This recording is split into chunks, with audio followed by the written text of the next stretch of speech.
بسم اللہ الرحمن الرحیم۔ السلام علیکم۔ میں professor Tariq Naeem Badar, Urdu department the concept academy اسلام آباد۔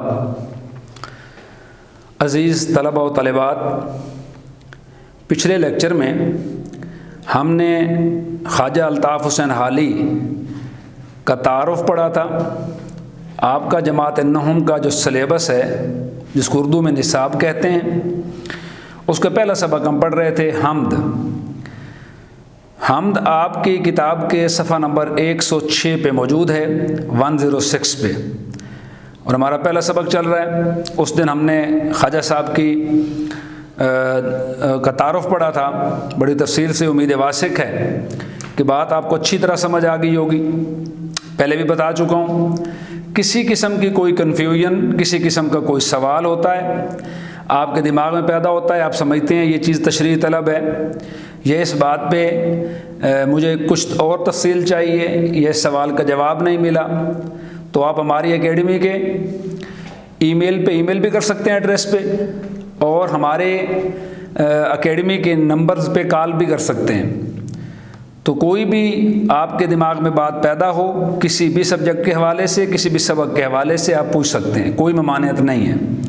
ہم انشاءاللہ پوری کوشش کریں گے کہ آپ کو تمام چیزوں کے ساتھ اچھے طریقے سے آپ کی ہر بات کا مفصل اور سیر حاصل جواب دیا جا سکے۔ تو آج کا ہمارا سبق ہے حمد کی تشریح۔ پہلا شعر ہے: قبضہ ہو دلوں پر کیا اس سے سوا تیرا، ایک بندہ نافرماں ہے حمد سرا تیرا۔ مشکل الفاظ کے معنی میں ساتھ ساتھ بورڈ پہ لکھوں گا، آپ لوگ نوٹ بک لے کے بیٹھیے، کوئی بات سمجھ نہ آئے پوچھیے۔ پہلا ہے کہ بندہ نافرماں،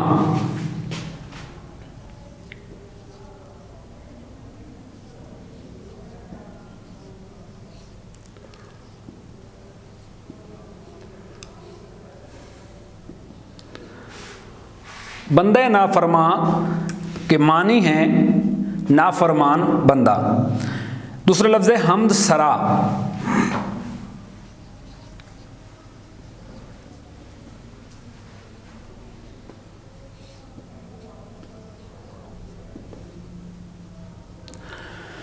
حمد سرا کے معنی ہوتے ہیں تعریف کرنے والا۔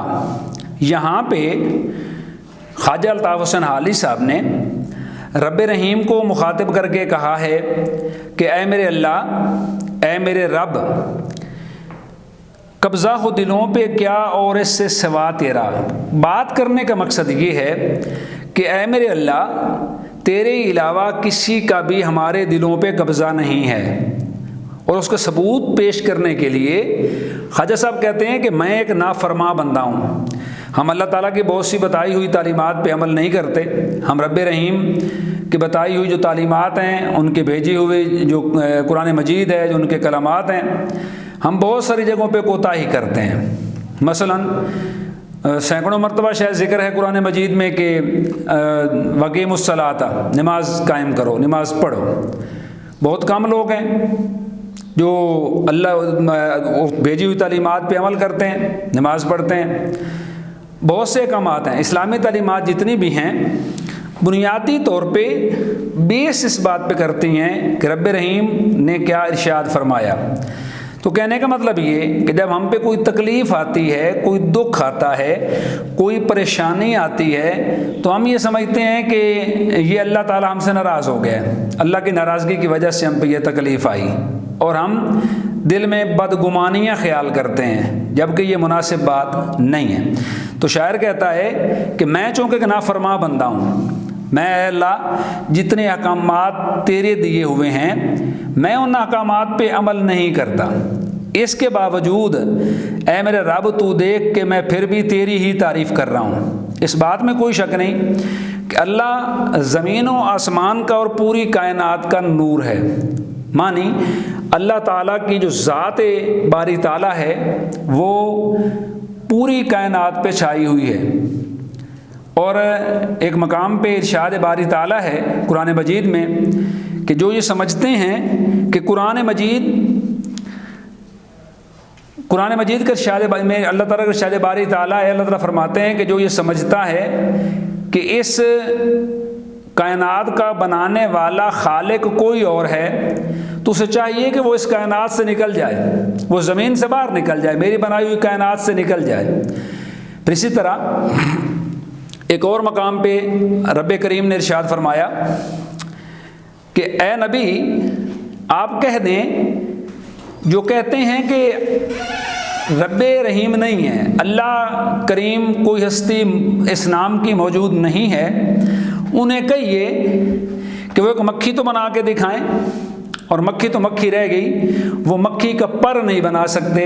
اگلی آیت میں ارشاد فرمایا مکھی کے پر کو بھی چھوڑیے، جب وہ کھانا کھا رہے ہوتے ہیں تو ایک مکھی ان کے کھانے پہ بیٹھتی ہے اور ایک ذرہ ننھا سا ذرہ روٹی کا توڑ کے اڑ جاتی ہے، ان میں تو اتنی بھی ہمت نہیں ہے کہ وہ اس مکھی سے وہ ٹوٹا ہوا ٹکڑا ننھا سا ذرہ اس سے واپس لے سکیں۔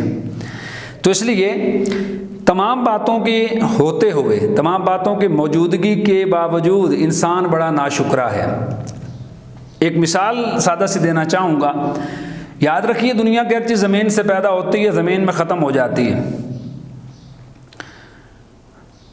جن لوگوں کا یہ خیال ہے کہ یہ کائنات خود بخود بن گئی ہے، ان سے یہ سوال ضرور پوچھا جا سکتا ہے کہ لوہا ایک سخت چیز ہے، بہت سی دھاتیں اس کے علامہ ہیں، ٹائر ہیں، ربڑ ہے، پلاسٹک ہے، کتنی چیزیں ایسی ہیں جو ہم دن میں ویسٹ ایسا ہے، کچرا اتنا ہے، کہیں آپ نے دیکھا ہو کہیں ڈھیر لگا ہوا ہو۔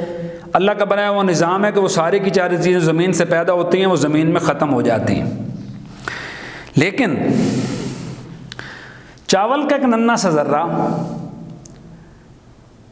گندم کا ایک ننھا سا ذرہ دانہ اگر ہم زمین میں کاشت کرتے ہیں تو وہ زمین اس کو گلا کے ختم نہیں کرتی، بلکہ اس سے ایک پودا ابھرتا ہے، ایک پودا نکلتا ہے جس کے اوپر ڈالی لگتی ہے، خوشہ لگتا ہے، اور اس میں بہت سارے دانے لگتے ہیں جو انسان غذا کے لیے استعمال کرتا ہے۔ اللہ تعالیٰ کے بنایا ہوا سلسلہ نظام ہے کہ سورج جو ہے وہ 22 جون تک بڑھتا رہتا ہے، دن بڑا ہوتا رہتا ہے، راتیں چھوٹی ہوتی جاتی ہیں، اور پھر 23 جون سے 22 دسمبر تک راتیں بڑی ہوتی جاتی ہیں، دن چھوٹا ہوتا جاتا ہے۔ یہ سلسلہ صدیوں سے جاری ہے، نہ معلوم کب سے جاری ہے، اور اس میں کوئی ایک لمحے کا بھی فرق پیدا نہیں ہوتا۔ بہت سی نشانیاں ہیں رب رحیم کی، قرآن مجید جگہ جگہ ذکر ہے، اللہ نے بہت سی نشانیوں کا ذکر فرمایا۔ تو کہا، عالی صاحب کہتے ہیں کہ اس کے باوجود کہ اللہ مجھے ساری چیزوں کو پتہ ہے، میں سمجھتا ہوں، لیکن پریشانی والی بات ہے میرے لیے کہ میں نافرمان ہوں، لیکن اے اللہ مجھے تیری ذات باری تعالیٰ پہ، تیری ذات رحیم پہ اتنا یقین ہے، مجھے اتنا یقین ہے کہ میں پھر بھی تیری تعریف کرتا ہوں اور یہ امید رکھتا ہوں میرے رب کہ تو مجھے معاف کر دے گا۔ دوسرے مصرے پہ آتے ہیں، کہا کہ گو سب سے مقدم ہے حق تیرا ادا کرنا، بندے سے مگر ہوگا حق کیسے ادا تیرا۔ پہلا لفظ ہے مقدم۔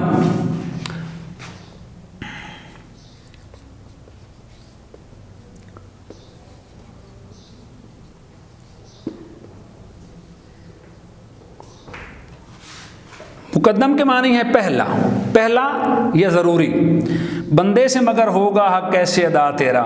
یہاں پہ اس شعر میں خواجہ الطاف حسین حالی نے اپنی بشری کمزوریوں کا ذکر کرتے ہوئے کہا ہے کہ اے میرے رب مجھے یقین ہے، میں اس بات پہ ایمان رکھتا ہوں اور 100% ایمان رکھتا ہوں، یقینی طور پہ ایسا ہی ہے کہ سب سے مقدم، سب سے ضروری، سب سے پہلا حق اے میرے رب تیرا ہے۔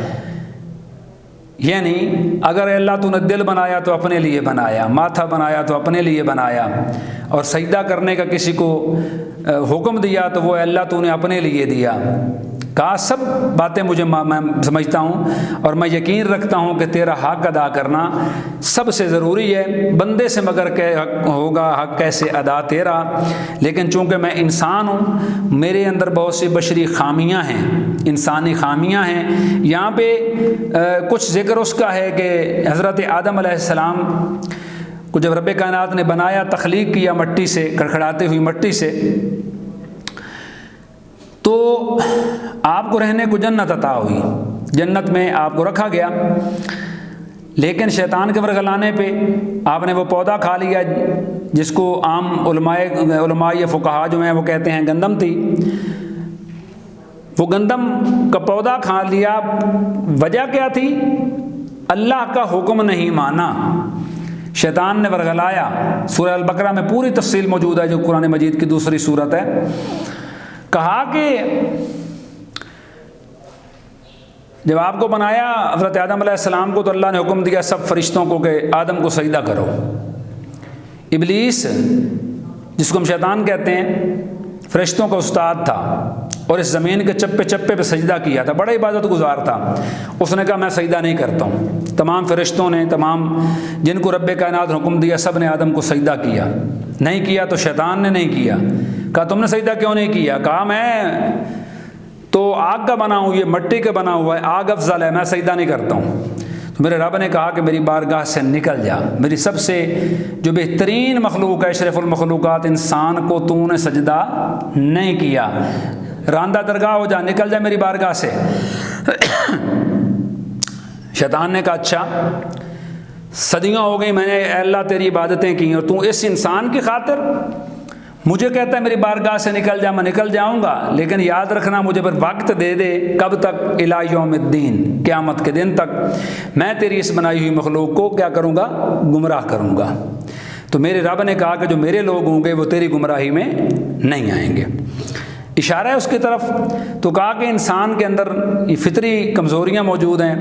یہ اس واقعے کی طرف اشارہ ہے کہ حضرت آدم علیہ السلام کو بھی شیطان نے ورغلایا اور آپ نے وہ پودا کھا لیا جس سے میرے رب نے منع فرمایا تھا، اور آپ نے اس غلطی کی وجہ سے جب وہ غلطی ہو گئی تو آپ کا جسم جو تھا وہ ظاہر ہو گیا، آپ جنت کے پتوں سے اپنے جسم کو ڈھکتے رہے۔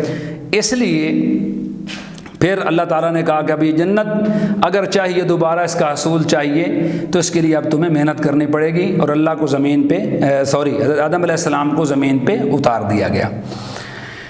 اس کے بعد محرم بھی ایسا ہی جیسا کہ ہے نامحرم، کچھ کہہ نہ سکا جس پہ یہاں بید کھلا تیرا، یہاں کے معنی میں استعمال ہوا۔ محرم کہتے ہیں جاننے والا، اور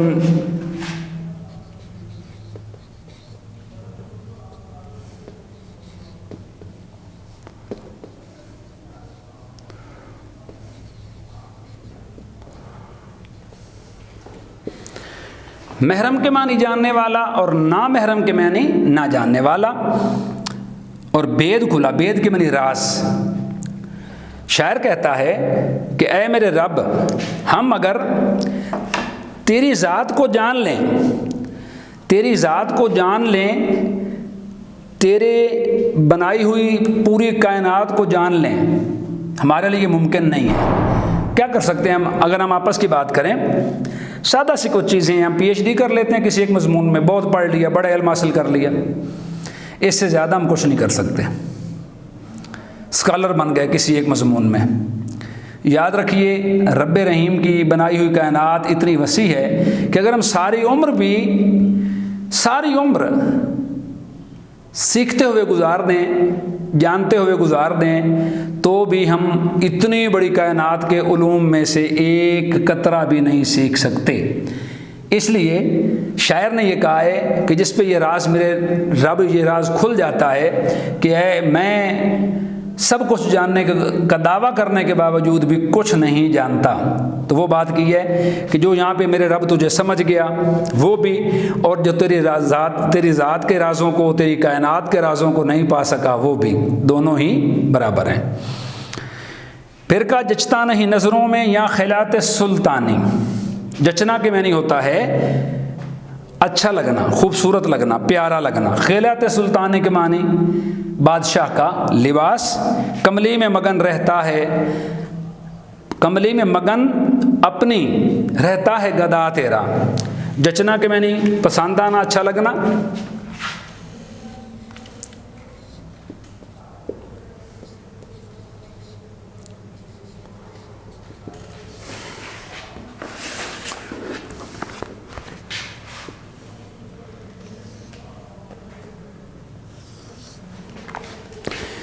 اس کے بعد ہے خلعت سلطانی.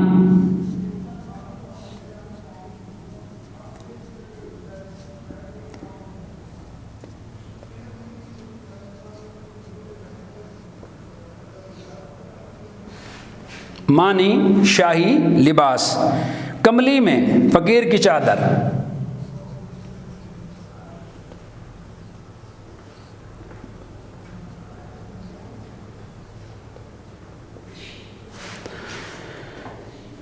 مگن رہتا ہے، مست رہتا ہے، گدا تیرا فقیر تیرا.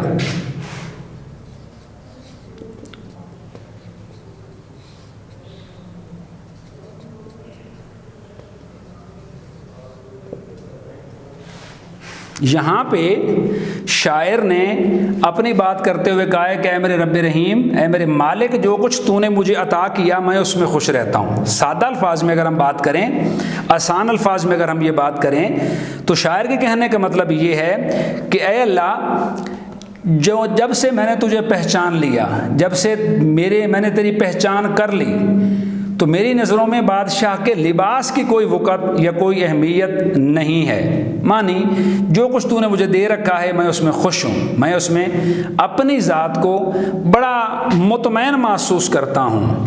یعنی اگر تو نے مجھے فقیری لباس عطا کر دیا ہے تو میں اس فقیری لباس میں بھی خوش رہتا ہوں، کیونکہ اے میرے رب، میں تیری رضا پہ راضی ہو گیا ہوں. آخری شعر ہے، تو ہی نظر آتا ہے ہر شے پہ محیط ان کو، جو رنج و مصیبت میں کرتے ہیں گلا تیرا. کہا محیط کے میں نے چھایا ہوا.